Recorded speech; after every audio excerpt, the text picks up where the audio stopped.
we're coming in from Aboriginal land. I'm dialing in from the Yuin country down on the New South Wales South Coast, and I'd like to pay my respect to elders past, present and emerging. But I just thought let's go around the Zoom and introduce yourself, where you call home, the boarding school you call home, and what year you started at boarding school. So if you don't mind, Lucy, we might start with you. Okay, perfect. Hi, my name's Lucy. I am from Canamble, so 2 hours away from Dubbo. I board at Wenona at North Sydney, and I came to boarding school in year 7. Awesome. Liv, do you want to go next? Yeah. Hi, I'm Liv. I'm from Gunnedah, which is about an hour from Tamworth, and I'm at Loreto, Normanhurst, and I started boarding in year 7 as well. Perfect. Holly, do you want to go next? So I'm Holly. I'm from Dunedoo, which is about an hour from Dubbo, and I'm currently at Abbotsleigh, and I started in year 7. Perfect. Lots of people starting in year 7. I love that. What about you, Bronte? Hi, I'm Bronte. I'm from Wellington, which is about 30 minutes from Dubbo, and I board at PLC Sydney. Cool. And what year did you start, Bronte? Year 8. Year 8. Nice. David? Yeah, I'm David. I'm from Sydney, around Bondi area, and I go to Farah, which is in Tamworth, and I started halfway through year 7. Oh, awesome. What about you, Michaela? I'm Michaela. I'm boarding at Haileybury, and I'm from Darwin, and I started in year 7. Awesome. And Daniel, lucky last?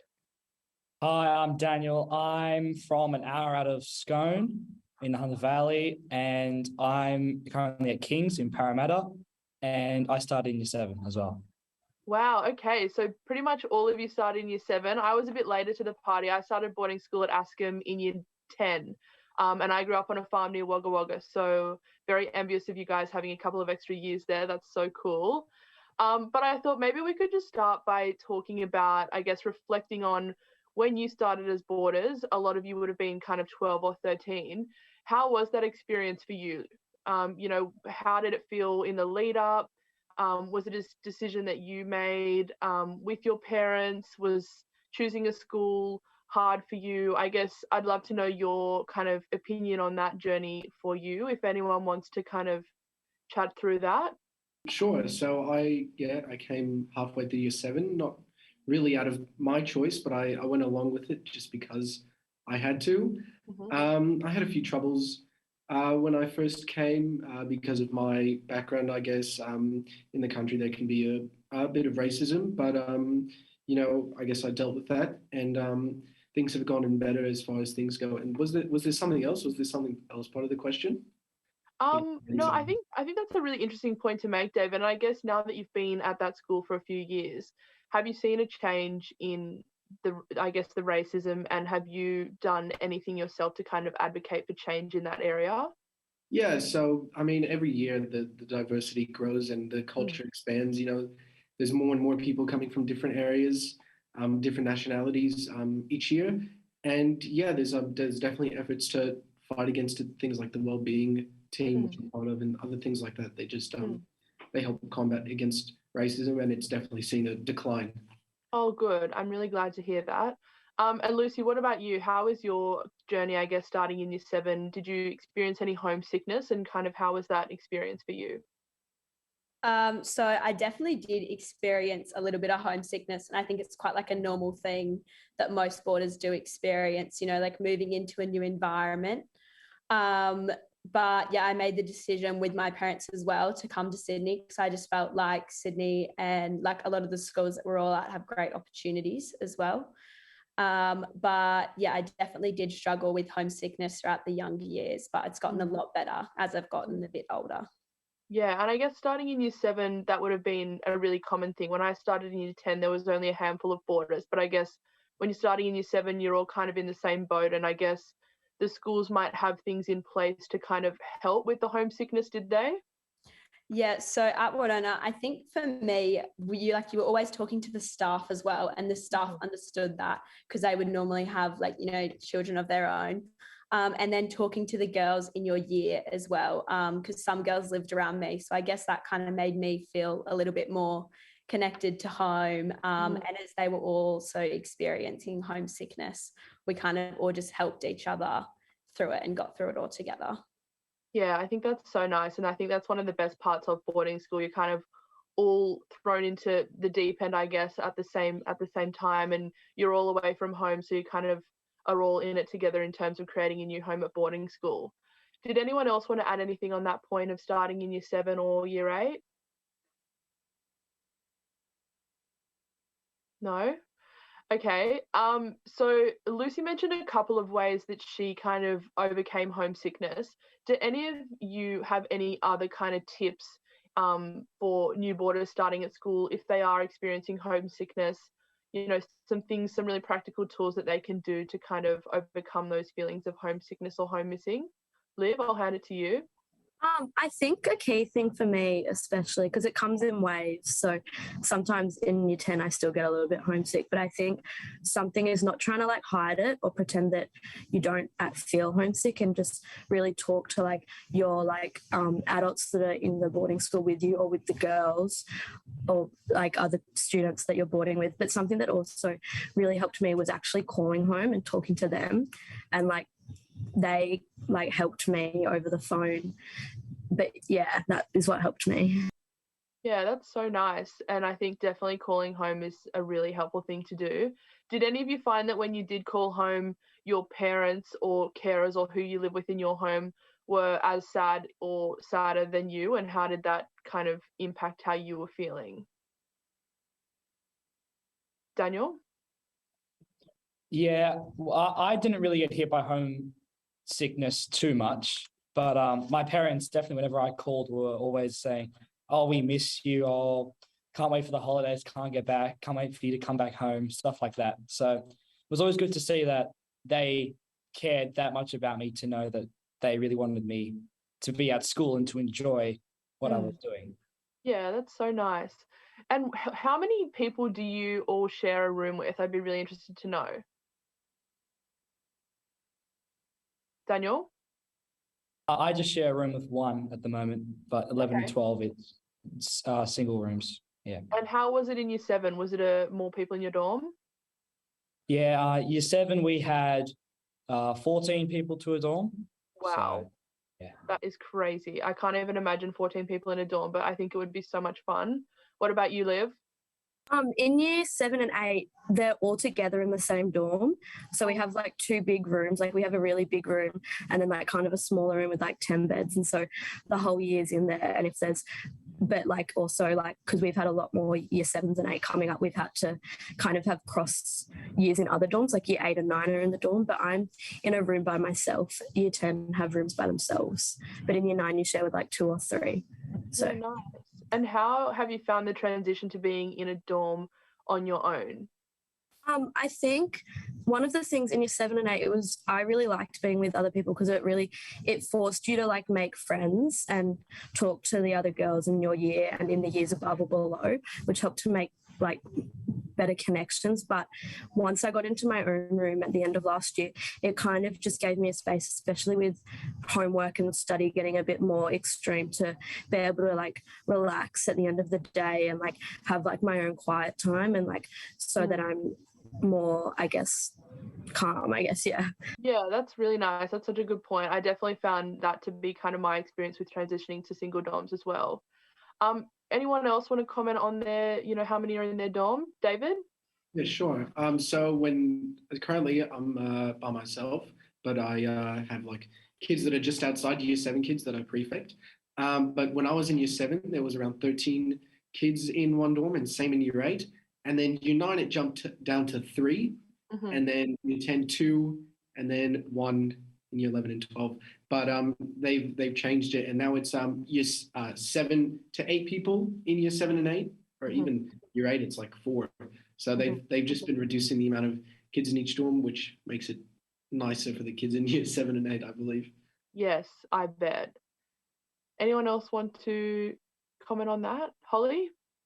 Yeah, so in about year 7 and 8, we had probably around 2 to 5 people in a dorm, which was like a nice number so you can connect around with those other girls and everything. And then year 9, we had 4 people, year 10, 2, and then, yeah, now in year 11, we've got 1, so our own space. So it's pretty nice. Okay, so it seems pretty similar across a lot of the different schools that's what the dorm structure is. At your schools, I guess, are there perks to being a boarder as opposed to a day student? Like if you were to consider the opportunities or the lifestyle of the day students at your school and compare it to yours as a boarder, what perks do you think there are of being a boarder? Michaela? It's like we're living at the school, so it's like so much easier getting ready in the mornings, like we're already here. And like we just have to have our breakfast and go to school. Like it's pretty easy. It is easy. I did love that. Lucy? I kind of agree with Michaela. Kind of like if you in the afternoon, if you know you have an assessment due the next day, but your teachers might still be on campus, you can quickly run down and ask them a quick question or get a bit of extra feedback. And then I think with the boarding house, especially when you come in year 7, in the boarding house, you build such a strong community. So when you're first starting at year 7, you know, it's making friends and everything. But if you're in a boarding house, you've already got a few girls that you know a little bit better and already have connections with. Yeah, that's such a nice point. I think definitely what resonated with me, what you said, was the element of community. I think that is so strong in the boarding school and even the boarding houses. And I think that when you do finish school, you really you do kind of feel like it's a family instead of just like these random people that you live with. Anyone else? Daniel? I will say just quickly, a lot of day boys in 11 and 12 become boarders, so they don't have to deal with traffic, particularly in the mornings and the afternoons, is what I hear from a lot of boys. And is that similar at any other schools where year 11 and 12 you have more boarders? Yeah, a couple of you are nodding. Anyone else? Liv? I think a big thing, especially at Loreto, we like have heaps of tennis courts and a pool and a big oval and a gym. So it's like having those facilities always being open to you. Like in the afternoon, there's swim club, but there's a border lane. So if you want to, you can go down there. So just having access to that is a big perk compared to like the day girls. Yeah, that's such a good point. And I guess just not having to coordinate someone picking you up, dropping you off, not having to think about packing afternoon tea or doing stuff like that. It's just kind of when you're living at the school, everything is made a lot easier, I feel. David, what about you? I'd say like the facilities we have, like we have a golf course, a swimming pool, and that's so a cool. gym. Yeah, and they're all like, I think like the gym's like a $25 for the whole year, and it's a great gym, and it's all just amazing, and all the like the teachers, like it's kind of like I think what Lucy said, where you could just after school or even in the evening, because they have the teachers that stay behind to look after the kids, you could just go up, so I need some help with my English, and then you just go up. They could sit down with you for half an hour. That's valuable time, especially in like year 12 and 11, where you just need that time, and you don't get that time outside of class, but that's where you get it. Yeah, totally. That's such a good point. I think the academic support that you get at boarding school is like next to none. And I think for me, obviously going to prep, we had it called a prep, and being able to speak to teachers and old students who had, done the assignments a year before or whatever was so valuable. But also being in the boarding school, being able to kind of knock on your neighbor's door and say, I don't know how to do this question. Can you help me? I found that to be something that was really helpful. Do you guys feel like that's the same case at your schools? Yeah. Bronte? Yeah, definitely just being able to share, like, if you didn't understand something, being able to go speak to, like, literally across the hallway, go speak to a girl that's feeling the exact same way, or, being able to speak to staff during prep who, the day girls don't have access to, but we're given the opportunity to get help off them and, get to understand things more clearly if we didn't before. And yeah, absolutely. And I guess as well, it's probably a lot more structured unless you're a really disciplined person. Like at boarding school, we didn't really have a choice as to when we studied. we could do extra study, but prep was, between set times and everyone else was doing it. So that meant that obviously you're going to do it. And I guess I feel like for me, I probably wouldn't have studied as much if I was a day student. Does anyone else agree with that? Yeah, a couple of hands, lots of nodding. I think one of the biggest questions that new boarding families want to ask is around the food. And it's probably a topic of conversation at your school a lot. I know we were always talking about the food. So I'd be really interested to hear what your perspective is on the food at your school. Holly? Yeah, well, at Abbotsleigh, the food is pretty good and everything. Like during breakfasts, we've got a wide range and everything of cereals, bacon and eggs, fruit and all of that. And then we've got a 4-week rotation for the on menus for recesses, lunches and dinners and all of that. And yeah, so it is quite good. And they're consistently adapting the menu as well, getting feedback on what people like. So the food here at Abbotsleigh is quite good, and they do have nice dietary alternatives and everything as well. So yeah, that's really good. And I love that it's a rotating menu. I feel like having that variety is so important, and also getting feedback from the students is a big thing, I think. David, you had your hand up, I think. Yeah, we have each breakfast there's a bunch of cereals, and they always have something different to put on the toast. So one day you'll get sausages put on the toast. Sometimes you get some spaghetti or something like that. It's always eggs. It's always something different in the morning, and that's it's on a 2-week cycle as most of the other meals are. There's recess. Sometimes today we had scones for recess, which I don't know, seems pretty good to me. Yeah.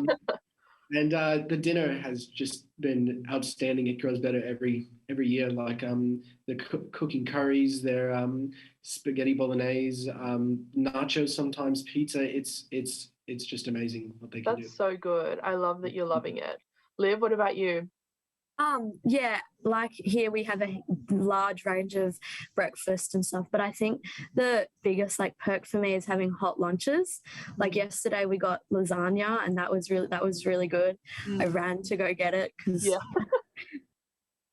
I know. I think especially in winter, having that warm food. I know at my school, the day girls were always so envious and trying to trade their lunches with the boarders because it's just so much better.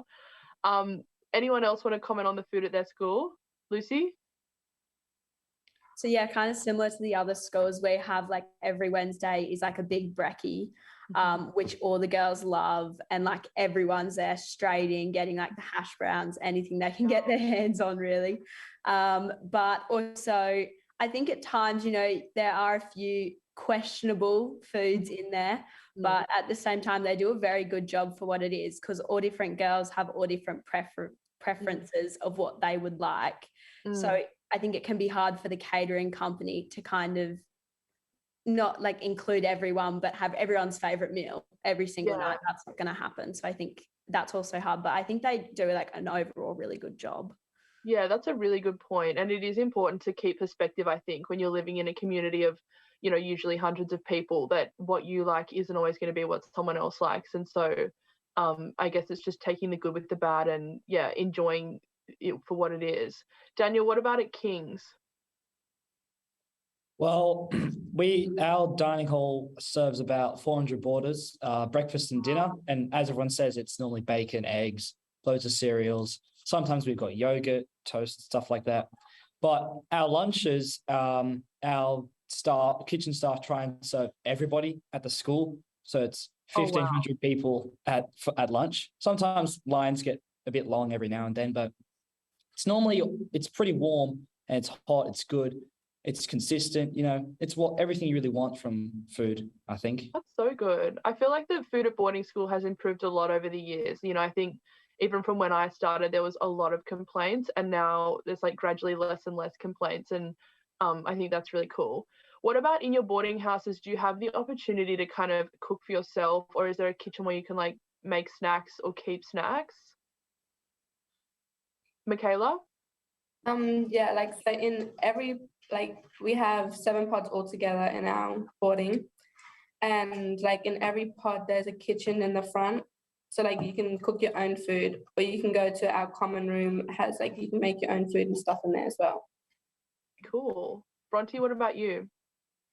We have like downstairs in our dining room, we have like a whole little kitchen area with all the toasters and the fridges, and we also have like an oven that the girls can use to bake their own stuff, and like the microwaves and stuff, obviously. Anyone else? No?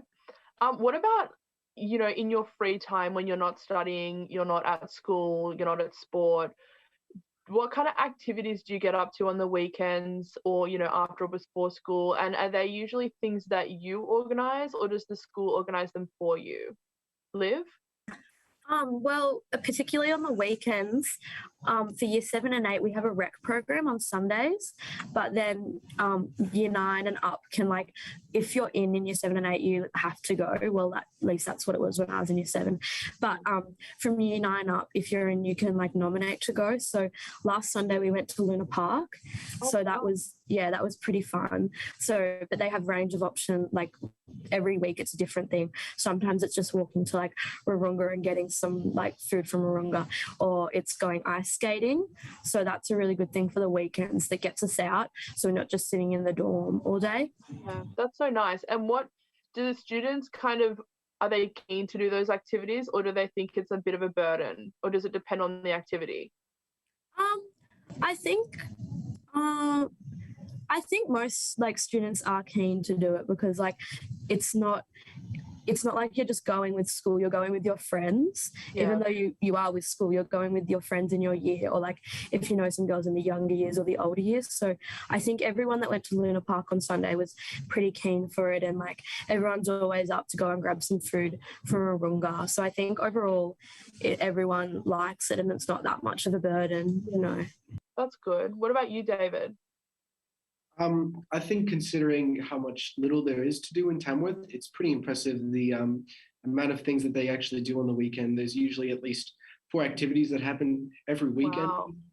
Well, depending on the size of the activity, but they will take up, morning, afternoon of Saturday, morning, afternoon of Sunday. There's always a town bus that goes in for people that want to go into town. There's always things like sport that's happening, but they're always doing things like sometimes paintball, going bowling, going down to the golf course. It's crazy how much they do. That's awesome. That's so cool. Anyone else? Holly? So we've been like fortunate enough this like year, because COVID has like obviously eased down and we've been able to open up a bit more. We've been able to go and watch some like NRL matches, AFL games, and all of that. So that's been all really good. And I know like all the girls love doing that. Anyone from like any year can go do that. And then also we have like Saturday night fun nights and everything in each of the boarding houses. So whether that's everyone comes down and makes like cinnamon scrolls, or we play like some card games or something like that, like it's a really good like thing. Everyone where like just comes together. And that's so nice. That sounds so nice. They're the kind of things that I miss from boarding school, like all those, in weekends, or, fun things that you get up to. Daniel, what about at King's? Yeah, we have border outings on almost every second weekend. So depending on how many people are in, how many sign up, we'll go watch. Because we're in Parramatta, we'll probably watch Eels versus someone else. Or we'll go, I think we've got rock climbing this weekend for everyone who's signed up. And then I think a few weekends back, we had a driving range. Like, it's fun to just, on Sundays, just get out and just have fun with your mates who are in for the weekend. Yeah, that's so nice. And what about you, Michaela? So like most weekends we go out, like we go to our like local shopping centre, like Casuarina, we do our shopping.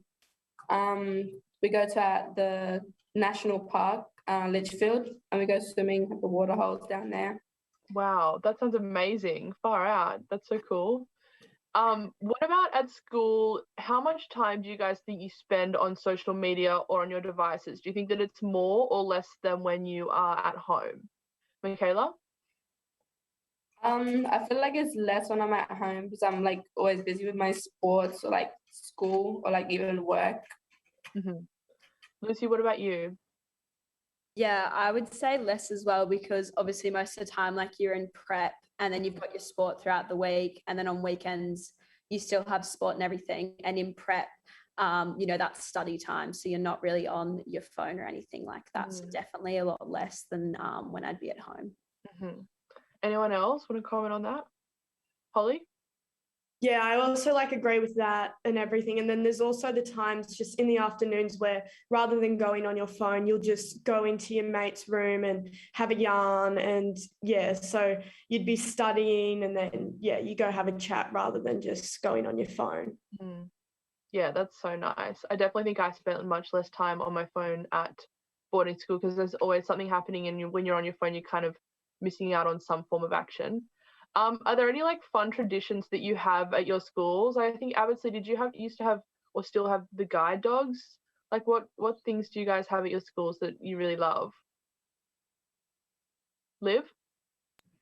Well, once a year we have this event called Main Event, and so every year makes a dance, and so it's a big, it's because there's about 40 girls in year 10 at Loreto, so it was a big effort to get everyone knowing the dance and working together. But then all the boarder parents come up. It's a big weekend. We have a chicken schnitzel and soft drink, and we watch everyone's dances, and then we have a judge, and then the best year gets brownies for once a week for a few weeks, so it's pretty good. That's so fun. I love that tradition. And do you dance? So at your school, is it all of the years are in a different house, or do you stay with the same house the whole time that you're at the school? So our boarding at Loreto, we only have 2 houses. It's kind of a new thing. We're all in the same boarding house, but then we have dinner in our houses and stuff. Yeah. And so when we do, this is just the main event thing is in our years. Okay. So but when in our houses, we're in our house the whole way through, because it doesn't affect dorms or anything. It's just if we have games on the weekend, it might be house versus house or something like that. That sounds so cool. Anyone else? Michaela? Every start of the year or start of the term, we do a smoking ceremony to just make everybody feel safe around the boarding. Good energy and everything. That's so nice. That's such a nice tradition. Bronte, what about you?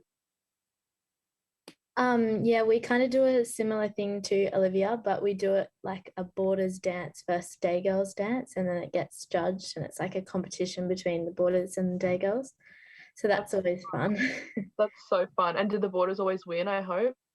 Yes. Oh, good. What about you, David? I'd say one of the things that, at least one of the Year 12 traditions, is one of the charities that happens literally every year. It's the World's Greatest Shave, and usually they try and get as many people in Year 12 to shave their heads. And say this year we got everyone to shave their heads, which is a pretty good thing. That's 80 something people that shave their heads. Wow! I even ended up waxing my chest for a bit of extra money. And people there's auctions that go on. They $220 here. I think $900 got spent just on 2 teachers to shave their heads, and it's just amazing. Where we raised over $50,000 and stuff like that. It's just that is amazing. Wow! Yeah. Congratulations! What a good initiative, and so incredible that your whole year did it. Because I feel getting 100% of people to do something is a huge effort. So well done. Anyone else? Daniel?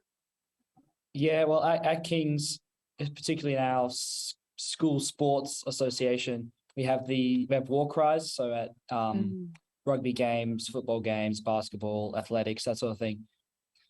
Each school gets together as a whole school, especially the boarders, in fact, and get around the people who are playing that weekend. And the captain who's leading the war cries is always a boarder. So always really with the community, trying to inspire those on the field. That's so nice. I know my brother's just started at Scott's as a boarder, and one of his favorite things to do is war cries. He just loves it. And that's something that we never really did as a girls' school. And I don't know if any of the other girls felt the same, but I feel that would have been so fun to spend time learning them and then practicing them at the games. That's so cool. Anyone else want to talk about any traditions at their school? Not really.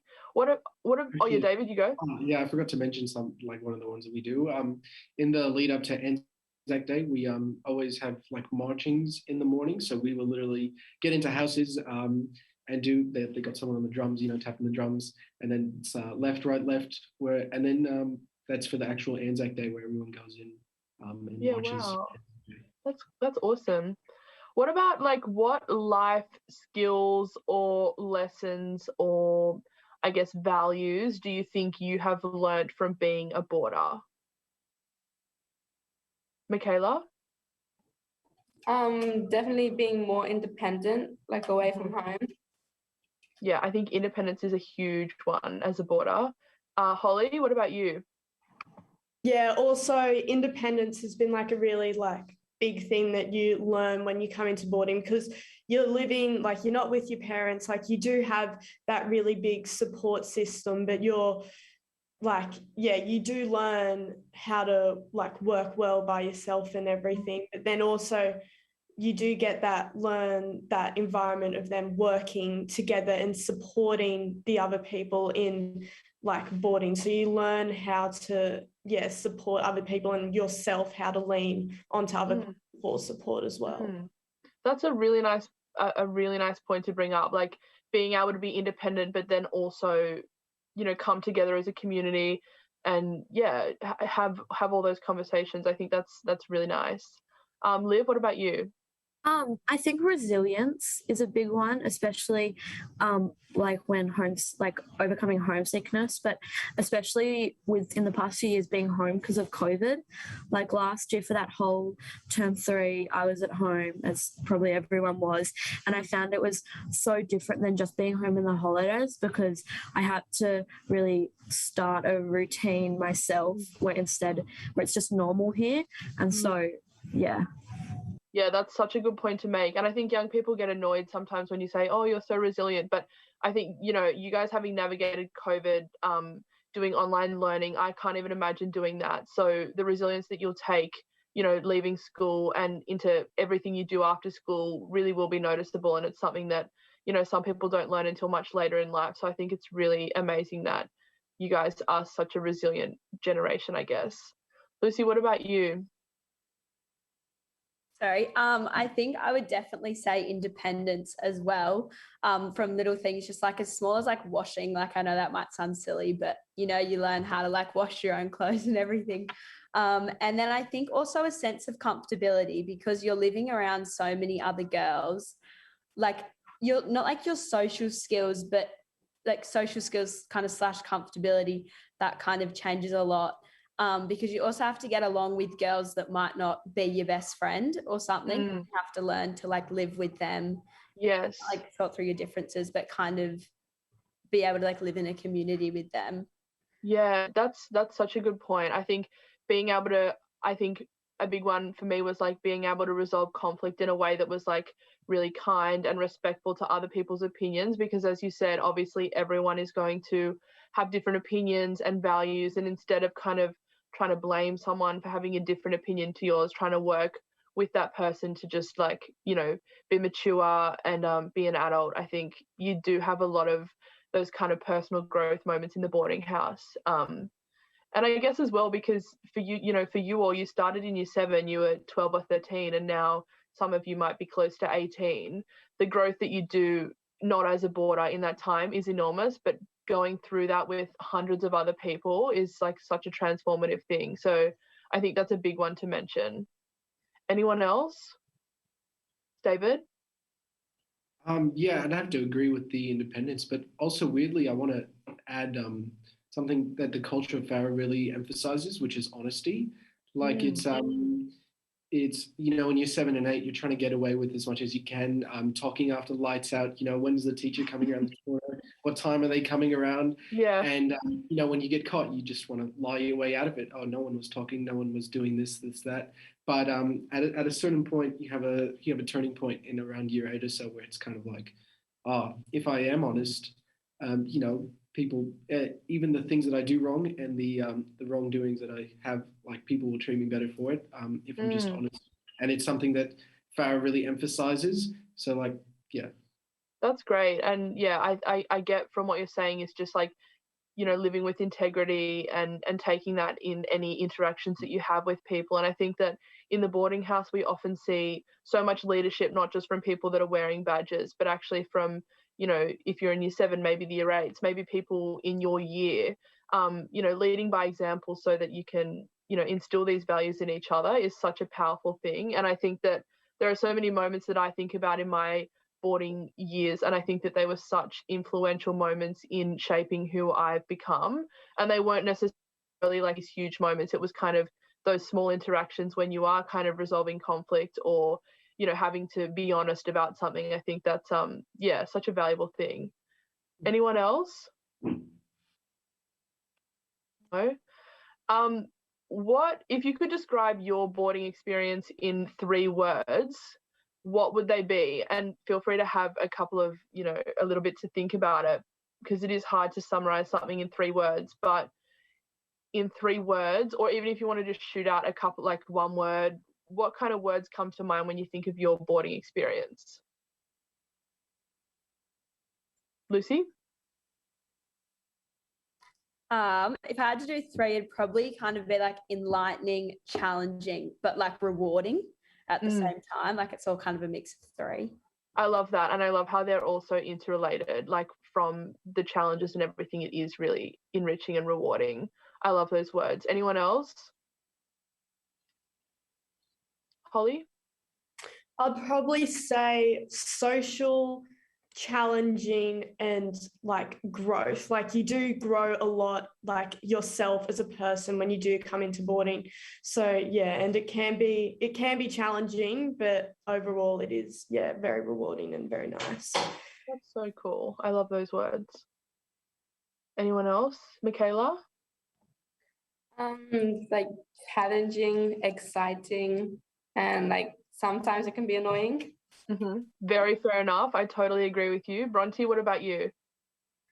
I would say very lively, like the atmosphere. I guess everyone's entertaining, like just, meeting different girls and stuff like that, as well as just it being like a really great opportunity. It is. It's a huge opportunity, something I'm very grateful for. I'm sure a lot of you feel the same in that sense. Liv, what about you? So I would probably say a roller coaster. That's good. I like that. Just because there's so many highs, but then also like homesickness, or like if you have a few assessments piling up, like you can also have lows. So I feel like totally. And I think, having left boarding school and reflecting on the friendships that I still have now and my good friends at school, I feel like as a whole, the friendships that I have with the boarders are not so much more important to me, but so much deeper, because you do share all the highs and all the lows. You're with these people 24/7, so you kind of do have to be your authentic self all the time. And if that means feeling really flat one day or feeling on top of the world, it's really special to think that you're sharing those moments with other people. And I think for me, being a boarder also encouraged me to be able to share my emotions better, or maybe be able to be more comfortable to articulate them, because I think, as I said, you are in this environment all the time. You can't really hide, nor should you. But I guess, would you guys agree that in terms of being able to resolve how you're feeling or work through emotions, it's easier in the boarding house, or that you find comfort in people in the boarding environment? Liv? Yeah, because I feel like there's always someone you can talk to, whether that be like one of your friends or like a girl in the older year or like one of your supervisors or an adult. So I think that definitely helps me if I'm going through something, to talk to them and work it out. Anyone else? Michaela? I was like, so one of my good friends, like we're going through the same stuff, so like we always have her to talk to.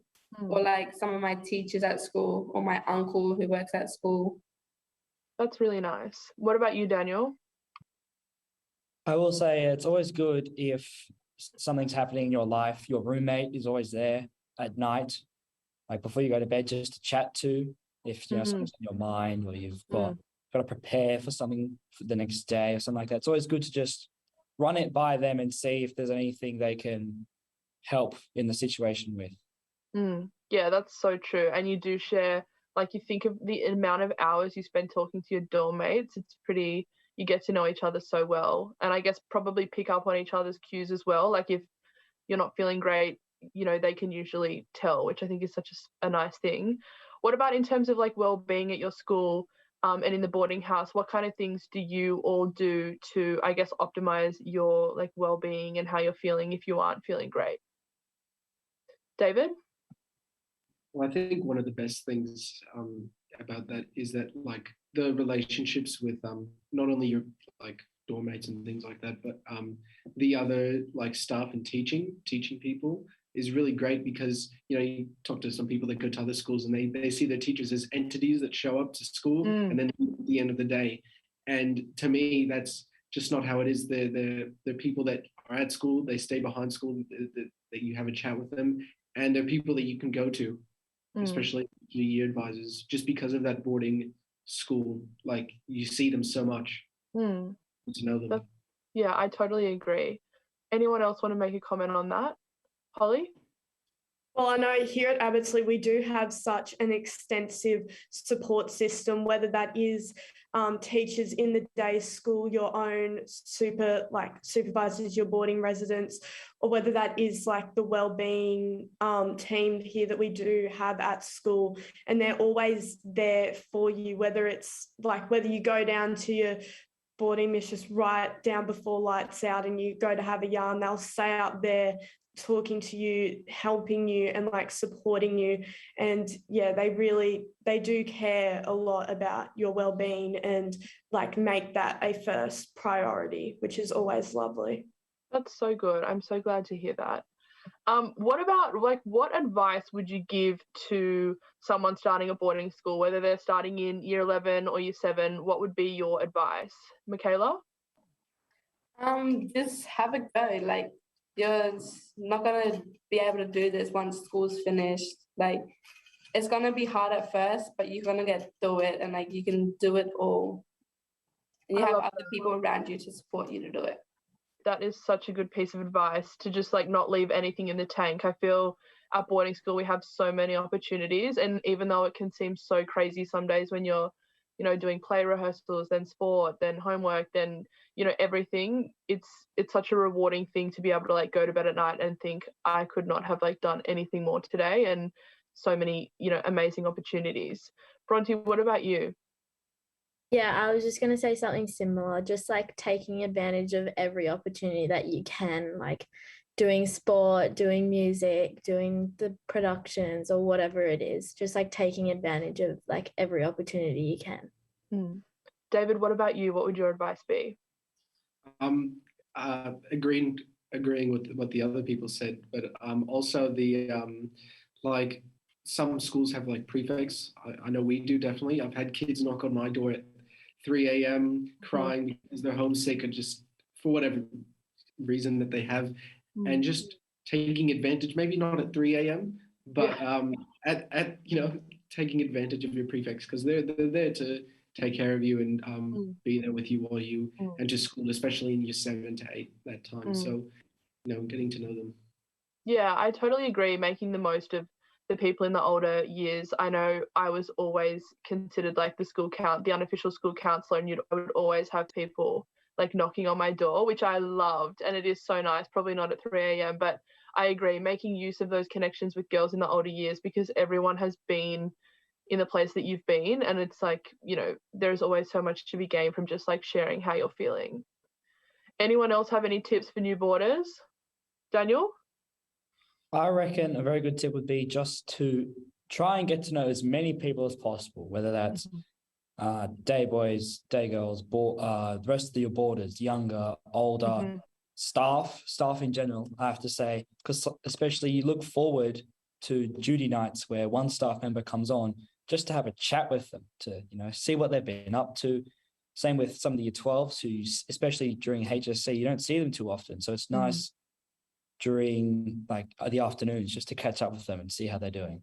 Totally. I love that advice. And I guess when you do make so many friends, or at least connections with these people, there's always someone to lean on, and there's always something happening that if you are feeling homesick, you can say, yes to playing touch football on the oval, or yes to going to buy food.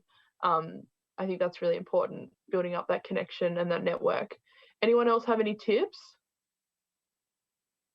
What about tips for boarding families? So for parents, if they're sending their kid off to boarding school, what advice would you give, Lucy? I think like you just have to think about like the end goal and like the massive amount of opportunity, because I think there will be times when, like your child might be upset on the phone and you might not feel like, you've necessarily done the right thing, but you have to think about all the opportunities that you are giving to them and how much that's going to benefit them in the future. And then as well, obviously just like keeping in contact, like keeping contact, because as much as like FaceTimes and phone calls can do a lot, like visiting them like 2 to 3 times a term can be really nice, just to kind of reconnect and see each other in person. I love that advice. I totally agree with everything you've said. That is spot on. Anyone else have anything they want to add, Michaela? Like just letting them have a go at it. Like they're going to go reach the end and it's going to be a big success for them. Yeah, that's true. Like let them, I guess, not make mistakes, but like let them figure it out and I guess pave their own way. I think it's really important when parents or carers have, left their kids at boarding school. It's very easy to jump in and intervene when they're not feeling great or when they are stressed. But my advice to parents would be to kind of back them, like believe that your child is very capable to navigate whatever they're going through, obviously supporting them, but also giving them the space to kind of figure out, find their own feet. What about you, Daniel? Yeah, I'm going to have to go with everyone else and say it's important to just trust the process. Everyone gets used to boarding quicker or slower than others, and everyone adapts and has different ways of enjoying themselves while doing it or just getting involved in the school. Just trust what is happening and it will all turn out really well in the end with a child who I hope is well-rounded, likes to, social, is able to live with others, work with others, stuff like that. I love that. And I think that's such a nice message to end on. Like, as a boarder, you do graduate as such a grounded kind of like worldly person who has been, pushed themselves academically and probably stepped out of their comfort zone socially and a whole bunch of other things. So I think that's so important. Do any of you have any questions for me about my experience as a boarder or leaving boarding school or anything? Where did you go to boarding school? Oh, sorry. What was the toughest time for you? The toughest time for me? So I went to Askham in Sydney, started in year 10. The toughest thing for me was probably just in those moments where you are, I guess, not arguing with the staff. Maybe when you're getting more towards like year 11 and year 12 and you're, you consider yourself an adult and you are an adult and you have, maybe some strong opinions that are different to the staff. Probably navigating those moments were challenging at times, but also they taught me so much. And I'm very grateful for the lessons that I did learn from the boarding staff that were around me. So I guess that was probably the more challenging time. I was lucky I didn't really feel homesick all that. Of course I did at times. And I guess, calling home and being distracted was something that kind of helped me. Any other questions? I've put you in the hot seat for an hour, so you're more than welcome to ask me something. No? Okay, well, it's been so nice to chat to you all. It honestly makes me so envious that you're all going to go off to the boarding house this afternoon and have no doubt a great time. And yes, for someone who's left boarding, just enjoy it because it does go so fast and it is such an incredible opportunity and something that you'll always take with you and is, appealing in job interviews, on resumes, when you are, reaching this for the stars in other opportunities. Being a boarder means a lot more than you might think at this point. So, yes, I think that finishes our chat. Thanks, guys. Thank Have a you. great day. Bye.